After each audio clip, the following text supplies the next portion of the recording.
जिक्र तेरे यार दा मौला करीदा देवना तू इलाही में अपना हाथ छड़ेदा देवना तू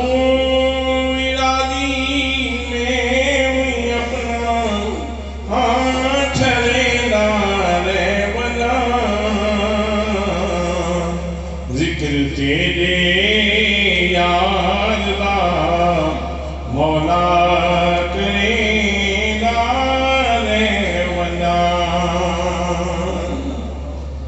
तेरा मेरा एक जो है तेरा मेरा एक जो है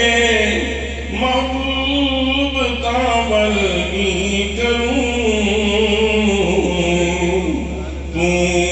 रिश्ते ना घिने मैं इच तुम्हें ना देवना रिश्ते ना घिने मैं इच तुम्हें ना देवना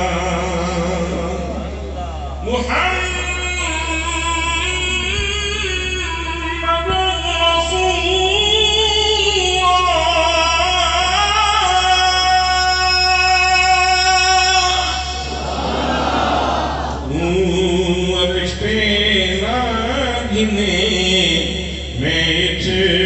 तुम्हें ना देवना तेरा मेरा हिक जो है तेरा मेरा हिक जो है महबूब कामल करूं तू रिश्ते मैं तुम्हें ना देवना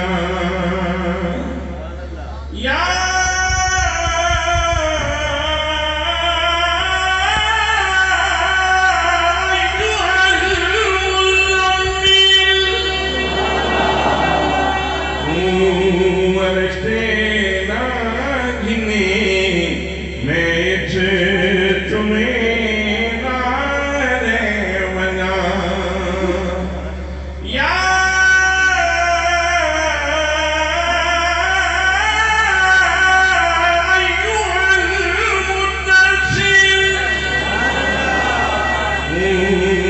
रिश्ते ना घिने मैं तुम्हें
जिक्र तेरे